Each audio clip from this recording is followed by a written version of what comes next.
the way that encryption is being used today is different than the way it was used 10 years ago, but also the types of encryption that are out there are different and more diverse.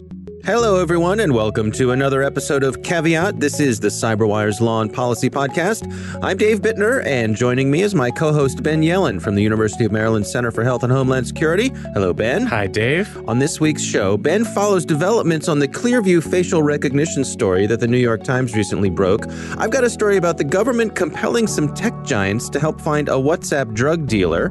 And later in the show, my conversation with Tommy Ross. He serves as Senior Director of Policy at BSA, the Software Alliance, and we're going to be discussing encryption and law enforcement access to data. While this show covers legal topics and Ben is a lawyer, the views expressed do not constitute legal advice. For official legal advice on any of the topics we cover, please contact your attorney. We'll be right back after a word from our sponsors. And now some reflections from our sponsors at KnowBe4. What's a policy? We've heard a few definitions. Some say it's an elaborate procedure designed to prevent the recurrence of a single non-repeatable event. Others say it's a way the suits play CYA. Still others say it's whatever happens to reside on those binders the consultants left behind them right before they presented their bill. How about a more positive approach? As KnowBe4 can tell you, better policy means better security, and getting the policies right is a big part of security. So is setting them up in ways that your people can actually follow. We'll hear later in the show how you might approach policy. And we're back. Ben, why don't you kick things off for us this week? The continuing story of the folks at Clearview got some new developments this week. What do you got for us? Yes, the never-ending saga of Clearview AI.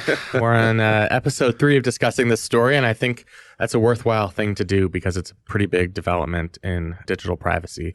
So a couple weeks ago, New York Times reported on this company, Clearview AI, that was scraping data from, or currently is scraping data from a bunch of social media platforms and other websites like Google.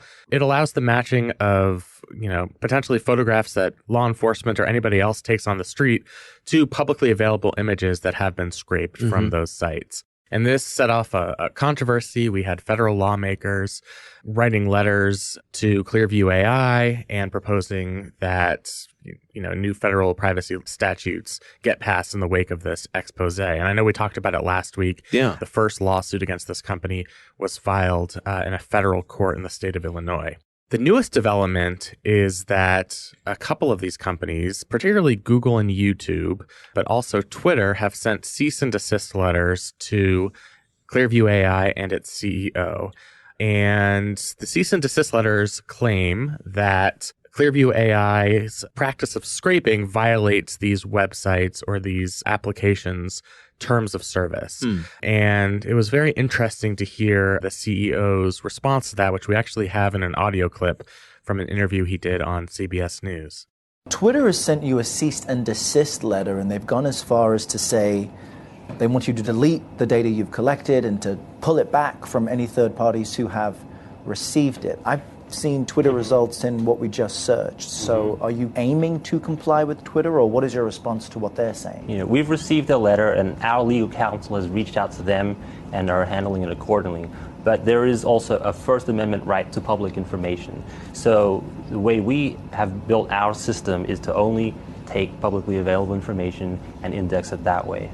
So that's all I can say on the matter. So as far as Twitter is concerned, despite their request that you stop using their platform for your service, you're dealing with it legally. Yes. And you believe you have a First Amendment right completely to access what's on Yes.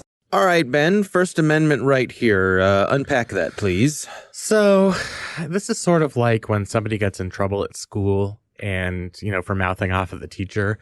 And they say, well, I have a First Amendment right to do that. You can't put me on timeout. Okay. I see that argument come up on Facebook a lot, too. Someone deletes a post or something, and people will say, this is my First Amendment right. First Amendment rights, yes. yeah. So your first reminder is that the first words of the First Amendment are that Congress shall make no law.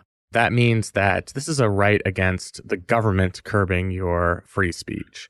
So in terms of Twitter sending a cease and desist letter, from a First Amendment perspective, there's nothing that's binding Twitter or any of these other tech companies from trying to prevent these scraping practices. This is a B2B exchange. The government doesn't have really much to do with it. It does not. Okay. So the government's not involved at this point. Now, beyond a cease and desist letter, we could get to the point where some of these companies try and get an injunction to, get the courts involved and to get Clearview AI from ceasing to scrape this data. Okay. And things would actually get a little bit more complicated. I wouldn't necessarily call it a First Amendment issue. I think that's sort of an absurd framing that he's using because people know what the First Amendment is. Okay. I think it gets to an interpretation of a federal statute, the Computer Fraud and Abuse Act. So that law basically prevents unauthorized access to data. It's an anti-hacking law. So it prevents me from trespassing into somebody else's digital data and stealing it. Right. There was sort of a lack of understanding on how the Computer Fraud and Abuse Act in general would apply to scraping, this practice of taking publicly available information from these sites. And we actually got a little bit of clarity on that in a case that we actually talked about on this pod, I believe, HiQ Labs versus LinkedIn. Yeah. And in that case, the Ninth Circuit Court of Appeals, based in California, ruled that automated scraping of publicly accessible data probably does not violate the Computer Fraud and Abuse Act. Now, I'm not sure how widely applicable this decision is. First of all, it's an appeals court decision. So there wasn't any sort of nationwide injunction involved. This isn't the Supreme Court talking. Right. But this potentially could be precedent setting if it's adopted by other courts. Now, the court in that case has not considered something to the scale or to the magnitude of what Clearview AI is doing. Yes, that case addressed automated scraping, but not to sort of the degree that we're seeing it here. So that's where Clearview AI might run into trouble. How much do these tech companies like Twitter and Google, how much legal backup do they have when it comes to their terms of service? In other words, if they're saying, if you use our service, you agree not to scrape our data. Is that all they need to say? And then that's that? Yes. So for the most part, that's absolutely true. Okay. Now, because these have become public platforms, there's a little bit of wiggle room there that we've talked about on previous podcasts. More interestingly, those are user terms and services. So scraping gets into that sort of nebulous territory where the company doing the scraping is not necessarily using the service. They're not Twitter users themselves, just as that HiQ company who was scraping information off LinkedIn. They never signed, agreed to anything agreeing to LinkedIn's terms and services because it's not like they were just setting up a LinkedIn account. I think that's where things get a little bit nebulous. And if our only guidance is this past case in the Ninth Circuit, then I sort of think the CEO of this company, he was misguided in using First Amendment language, might have a point. He might be able to plausibly claim that he can't be prosecuted under the Computer Fraud and Abuse Act simply for engaging in scraping of publicly available information, even if that violates the user's terms and services, if that makes sense. Yeah. What are the odds that this comes down to our lawyers are bigger than your lawyers situation, where the might of Google and Twitter go up against comparatively small company like Clearview and come at it that way? Clearview AI is not going to be alone in answering this lawsuit. A couple of advocacy groups have stood up for companies like HiQ and probably will stand up for companies like Clearview AI because they believe in the value of public information, and they believe that there could potentially be a chilling effect on researchers, on media, if there's sort of a blanket ban on scraping. I see. So, for instance, in the HiQ case, the Electronic Frontier Foundation wrote a amicus brief, a friend of the court brief, arguing on behalf of HiQ. And I certainly think that they would get involved in this case in some capacity, as would the ACLU. And so, Clearview AI, I'm sure, with some of their investment capital and, considering how well this company's done, could probably afford a decent lawyer.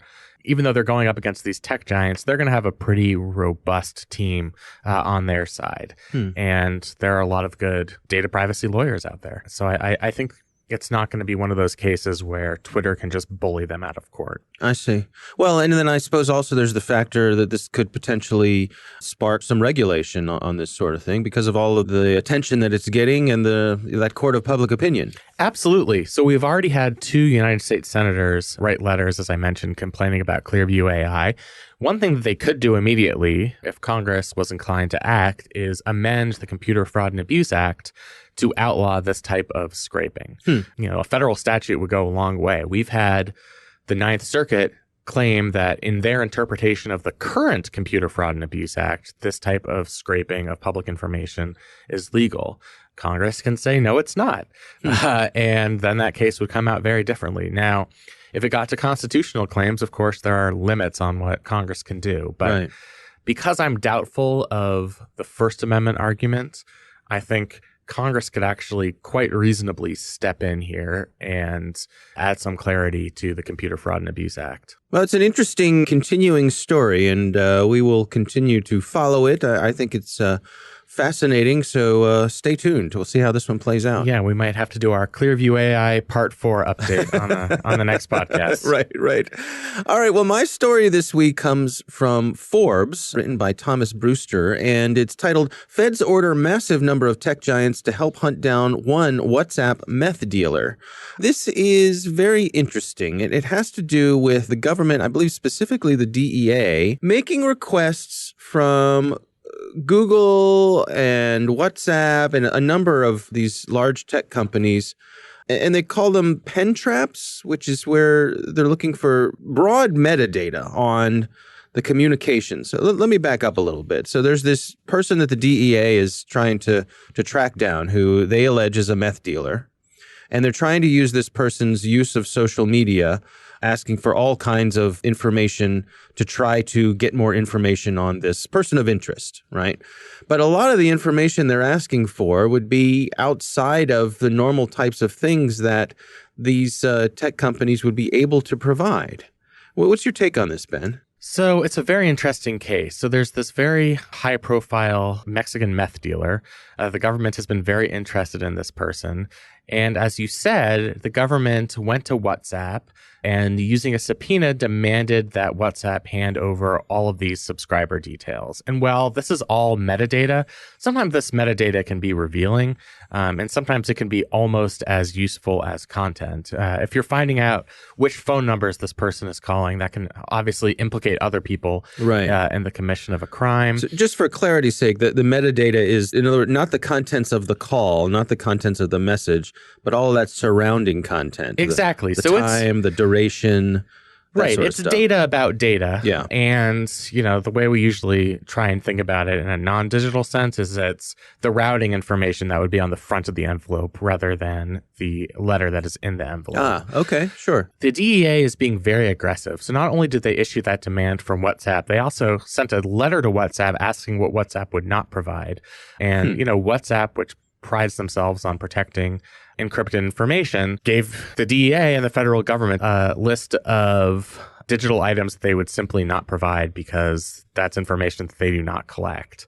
Oh. And the government, in some ways, probably knows that it's asking for data that WhatsApp doesn't have, and it's data that they will never actually receive. Now, not only did the DEA try and get this information from WhatsApp, but they also went to Google and a bunch of other telecommunications providers. Yeah. And even used language as broad as to say any other provider or any wire or electronic communications services to get sort of any data they could obtain, any details on some of the accounts tracked by Facebook's encrypted messenger application. How does that possibly work? Good time to step back there. Yeah. How does it possibly work if the DEA says basically, hey, anybody out there, is it my responsibility as a provider of these services to be constantly scanning for potential DEA orders that don't call me out by name?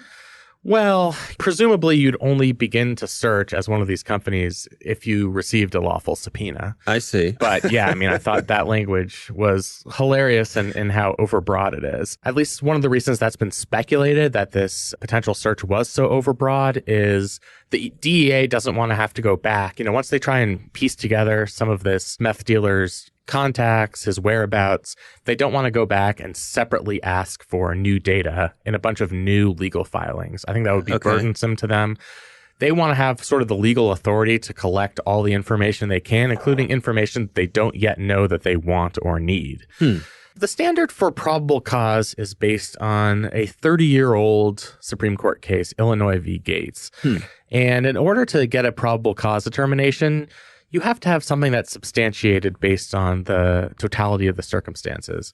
Generally, that doesn't mean you have to be more certain than not that the information that you're seeking as part of a search warrant or any application for information has to be exact, or even more likely than not that you're going to find something. It's a relatively low standard, and I'm just not sure that's well suited for the digital age. I'm not sure the standards are high enough, because the amount of information that could potentially be available on a single user is so limitless that it's hard to imagine getting, a court approving such a blanket order when there's no specificity alleged within each particular application. It's not like the government knows that he said X in Y Facebook communications. Right.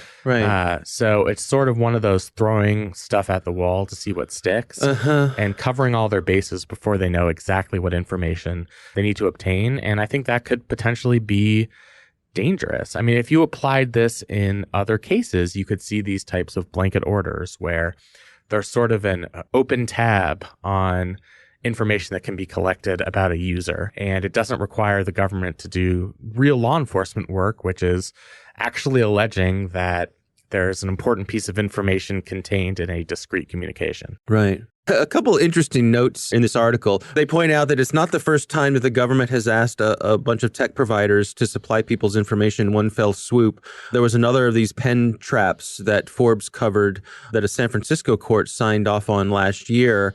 And it listed over 50 telecom companies to hand over user data. But several of the telecom companies they listed were no longer in business. Yeah, so they mentioned Adelphia, I think, which is a company I haven't really heard anything about in the last 10 years. And I actually didn't realize until I read this article that they no longer existed. But kind of hurts your case when you're attention to detail in your request, I suppose. Yeah, and that's what's generally problematic about these future-oriented broad search requests is it's potentially limitless to the extent that you could be requesting information from companies that no longer exist in the next, 2 or 3 years. Yeah. And that, goes beyond potentially the life of this crime. And if this person is ever apprehended, the life of this investigation. The other thing that this reminded me of, we actually covered a story over on the Grumpy Old Geeks podcast, which was about Google instituting a nominal fee to provide certain types of information to law enforcement.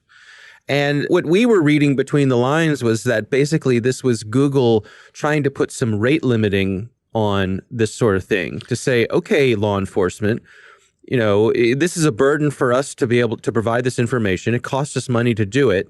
So we're going to charge you not a whole lot of money, but some money. So you have to think twice before just making these blanket requests because it's going to hit you in the pocketbook. Yeah, I mean, it's sort of like you hear policy proposals for a financial transaction tax, and those aren't designed to prohibit people from engaging in financial transactions. It's designed to protect against automatic transactions that just go on in perpetuity and go undetected. Right. And I think that a similar principle is at play here. Now, I don't know, if law enforcement would ever go for something like that. I mean, certainly in the course of normal police investigations, any third-party holder of data is probably not going to be able to charge law enforcement to gain access to that data. That's sort of inherent in doing business. So I don't know the particulars of that, but I don't see that being a broader solution to this problem of overbroad search demands of these tech companies. Another interesting one we'll have to keep our eye on to see how this plays out. It is time to move on to our listener on the line. This week's listener on the line actually sent us an email. This is a listener named Evan, and wrote with some interesting information that they wanted to share. They said, "Hey all, longtime fan of the Cyberwire, been loving the content of the Caveat podcast. Thanks for all your hard work." Well, Evan, you're welcome.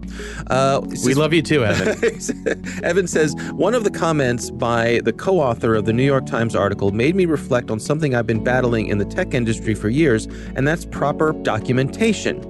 His comment on more transparency from companies and data flow diagrams is key to progression in this aspect. One thing I would like to note is that the healthcare industry is taking this step forward. Have you ever heard of the MDS2 document, Ben? I have not until I read this email to us, and Evan helpfully included links. Yeah, it's a series of questions for medical device manufacturers to let their customers know the state of cybersecurity of the device they have in the market. One of the documents they reference is a data flow diagram for the system. The MDS2 documentation helps bring data to the forefront of the manufacturer's minds and places more responsibility on them to let their customers know how patient data is handled. And Evan helpfully sent us a link to this document, which we will also include in our show notes. Evan says the central theme here, though, is that this documentation comes from industry and is not federally instituted. If Congress is to make it anywhere with privacy laws, they need to take note of what the private sector has been doing for years and collaborate to create legislation that makes sense. If you have congressmen that aren't tech savvy, these types of bills will end up in the recycle bin by lunch. Congressmen can be not tech savvy? Hard to imagine. I'm floored. Hard to imagine. How I know. dare you suggest that, Evan? Well, yeah. Ben, what do you make of this? I found this pretty interesting. It's very interesting and very helpful. The private sector usually does end up taking the lead, largely because they're forced to.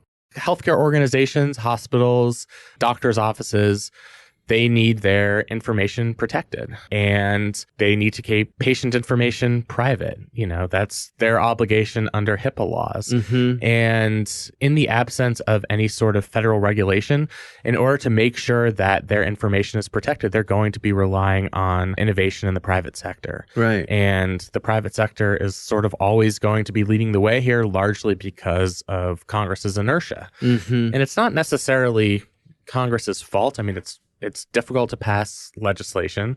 It's difficult to anticipate problems that might arise in the future. And that's what's so good about having a dynamic and competitive private sector that can come up with these solutions in the first place. And I think just having this level of transparency so that companies know exactly how their data is protected and is going to be protected is extremely valuable. Right, and having it standardized in that way. In other words, this comes from NEMA, the National Electrical Manufacturers Association. So I suppose for them to be able to say to their members, hey, everybody, we're all in agreement. This is a standard we're going to abide by in terms of how we communicate what we're up to. That's a good thing. Right. And we see that all the time as it relates to standard setting. The government itself has standard setting organizations like NIST. Right. But while NIST, is more efficient at developing standards, including the NIST framework, than the federal government is at passing data privacy legislation. Yeah. The private sector oftentimes is ahead of NIST, and they're developing their own standards that can be adopted voluntarily across the industry. And I think that's something that's very valuable and useful. And, sometimes the private sector, because of its institutional expertise and because, it's probably, companies can outcompete one another to have the best, most robust standards and, to offer the best services to their customers. Oftentimes, their solutions can be better than the government's ones. And also, I guess, important to note that this is also in their self-interest, that they may be doing these sorts of things to head off some sort of government regulation. Absolutely. And that's frequently what private standard setting organizations do in the first place. Yeah. Sometimes, they think that any potential congressional statute or federal regulation is going to be more burdensome on them than voluntary standards that they might already be abiding by. Mm-hmm. So you're right. This really could be a way to preempt what Congress might do in the future. And I think it would behoove Congress to look at some of these private standard setting companies and organizations and take their guidance when they try and come up with their own regulated data privacy practices.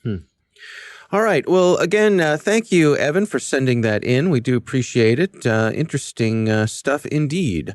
And we would love to hear from you. We have a call-in number for Caveat. It is 410-618-3720. You can call and leave your question. We would love for you to send us an audio file. You can email that to caveat@thecyberwire.com. Also, if you'd like to email us your question, we will answer that on the air as well. Coming up next, my conversation with Tommy Ross. He is the Senior Director of Policy at BSA, the Software Alliance. We're going to be discussing encryption and law enforcement access to data. But first, a word from our sponsors. And now we return to our sponsor's point about policy. KnowBe4 will tell you that where there are humans cooperating to get work done, there you need a common set of ground rules to ensure that the mission is accomplished, but in the right way. That's the role of policy. KnowBe4's deep understanding of the human dimension of security can help you develop the right policies and help you train your people to follow them. But there's always a question of showing that your policies are not only sound, but that they're also distributed, posted, and implemented. That's where the policy management module of their KCM platform comes in. It will enable your organization to automate its policy management workflows in a way that's clear, consistent, and effective. Not only that, KCM does the job at half the cost in half the time. It's your policy after all. Implement it in a user-friendly, frictionless way. And we are back. Ben recently had an interesting conversation with Tommy Ross. As I mentioned, he is the Senior Director of Policy at BSA, the Software Alliance. And we talked about encryption and law enforcement and how they access data. Here's my conversation with Tommy Ross. We're kind of stuck in a cycle that has repeated itself several times over the years, in which the conversation is really focused on how law enforcement can either mandate or compel industry voluntarily to implement exceptional access to encryption in order to help law enforcement access digital evidence. And obviously that's a proposition that has proved to be unattractive in the past, and I think has generally just resulted in a stalemate, and I think that's what we're seeing now. And I think it ultimately misses a big opportunity because digital evidence as a forensic discipline is, number one, evolving very quickly, and number two, it takes into account a lot of considerations that go well beyond encryption, and we're missing the opportunity to make progress in helping law enforcement address a lot of those considerations while we're focused on that stalemate. It seems to me like within this stalemate, the two sides are almost talking past each other, like there really isn't much give or take on either side. Is that accurate? I think that's absolutely right, yes. And why do you think there's no movement there? What's holding them back? Are they just standing their ground? Well, I think there's a lot of things going on. I think there is some misunderstanding about the nature of the technology. I think you've seen in some of the proposals coming out from different government leaders, relating to responsible encryption and that kind of thing, where there's this belief that industry can just sort of wave a magic wand and create exceptional access or backdoor access to encryption without somehow weakening encryption. And I think many experts over the years have looked at that and determined that that's really not the case. But there is this kind of belief that industry could do it if it really wanted to. So I think that's part of the problem. I think another part of the problem is that the law enforcement community, in fairness, has looked at trends in relation to the adoption of encryption across a number of different communications platforms over the years and has seen some troubling signs about their ability to continue to access things that they've gotten really used to accessing. I think in addition to all that, there are political reasons that, color this debate, including that regardless of how much a priority from a technical standpoint addressing encryption should be, there are a lot of law enforcement officers around the country who are cheering the Department of Justice on when they take on this debate because it's something that there's some emotion around. So they have some supporters across different communities. And of course, this is seemingly a good time to focus criticism on the tech community. So I think there are those political undertones as well. Do you see any movement from either side? I mean, where do you suppose this is headed? I am actually optimistic that there is an opportunity for progress, even in spite of the stalemate, because I think even while the focus in the interagency process has been on encryption, there are efforts to start to look at other parts of the puzzle here. Representative Val Demings and a host of other members of Congress, both Republican and Democrat, introduced legislation 2 weeks ago, I think, that would establish some infrastructure of the Department of Justice to tackle digital evidence challenges more effectively. And I think that's really promising. It's really encouraging to see that it's bipartisan legislation. And I think it's an opportunity to dig into some of those challenges that I've been alluding to. Also, I'll say that members of BSA, some of the companies that are part of BSA's membership, have been engaged in a series of dialogues with law enforcement officers at the state, local, and federal level about some of these issues in ways that are not designed to be public or in the headlines, but are really sort of working sessions behind the scenes. And I think we've seen a lot of interest. I mean, first of all, those kinds of sessions illustrate how diverse the challenges are for law enforcement in terms of trying to access digital evidence. And they illustrate how many opportunities there are to move forward in, with kind of win-win solutions that would make the process for law enforcement requesting access to digital evidence in the possession of technology providers run much more smoothly.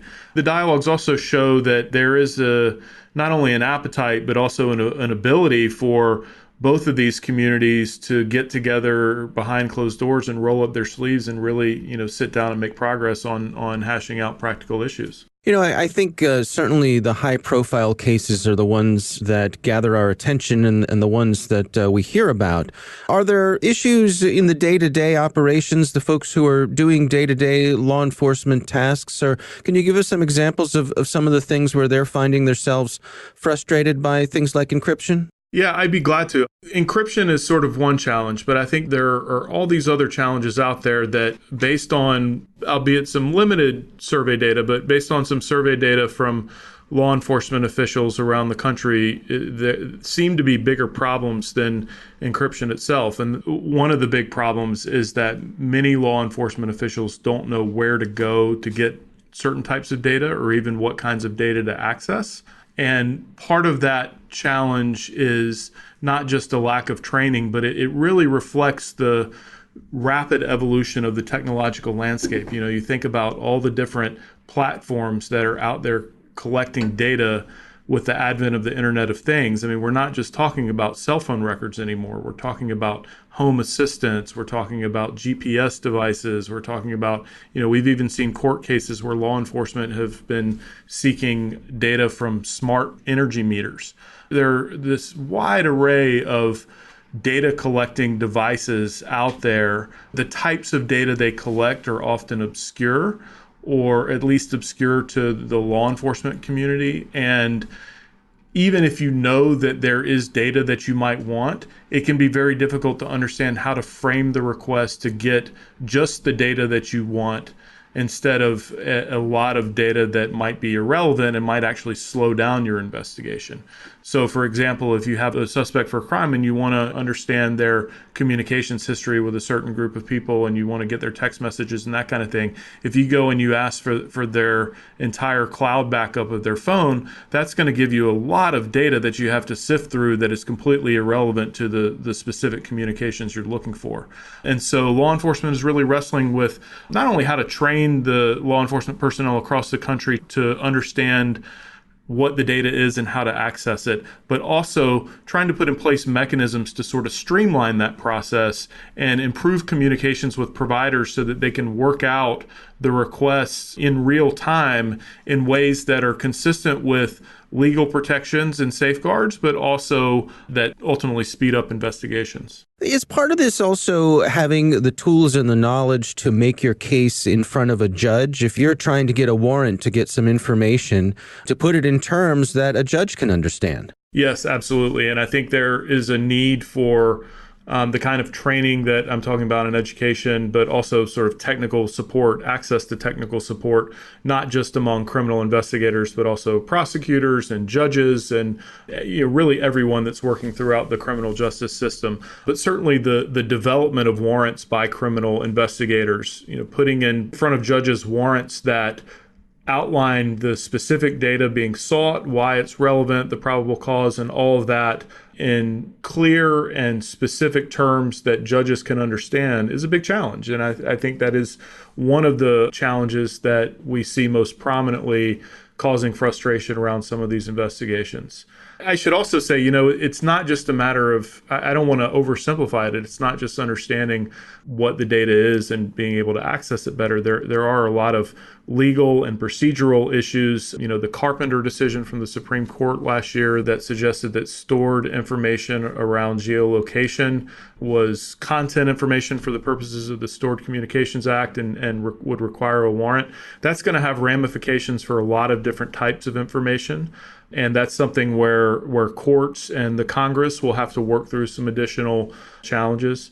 Cross-border access is one that Congress has been working on with the Cloud Act, but that is still being implemented, and it's very important because it involves another set of challenges. And I think there are a range of others as well that sort of fall on the spectrum from the in-the-weeds investigative procedure to big legal and relationship issues between the technology providers, the law enforcement community, and the community of consumers and users of the technology that are impacted by these laws. So I know that recently you and your team there at BSA have actually introduced a framework for encryption and law enforcement access to data. What's in there? What do we need to know about that? Yeah, we did about a month ago or so, and it's available on our website. It lays out best practices for law enforcement, for policymakers, and also for the tech community. And we thought it was important not just to focus on law enforcement, but to recognize that all the stakeholders involved, policymakers, law enforcement, investigators, and others involved in the criminal justice system, and the technology providers themselves have important responsibilities to make the process involved in enabling investigative access to digital evidence work as smoothly and as quickly as possible, again, within the bounds of the safeguards that have been put in place to protect people's privacy and due process. So we laid out a number of different best practices. When it came to law enforcement, there were best practices that were intended to get at some of the challenges that I was discussing earlier about, developing warrants with as great a degree of specificity as possible, really targeting the requests in a way that not only is consistent with due process requirements, but also enables technology providers to act on them quickly. Also, looking at how law enforcement should approach cross-border cooperation, how law enforcement should ensure transparency around the processes that they use to access digital evidence and that kind of thing. I think when it came to the technology providers, we feel like technology providers, they have to meet a lot of obligations to their customers, many of whom are deeply concerned about the privacy of their information. And we think that serving their customer interests really is paramount for them, and that's appropriate. And so doing things like publishing transparency reports and notifying users when their information is requested within the bounds of the law, those things are really important to maintain those relationships with their customers and to maintain that trust. On the other side, though, they can do more to enable law enforcement to act as quickly as they need to act in the case of a lot of investigations, including by doing things like establishing clear points of contact for law enforcement to be able to reach out when they really need to get a hold of people. That's often a big challenge, when you're talking about law enforcement investigations of missing persons cases. There are really horrible statistics out there about how short the window is law enforcement will have to act if they hope to crack a missing person case after a person is abducted. And so they need to be able to get a hold of someone with a technology provider in many cases on a really rapid timeline. And so that point of contact is important.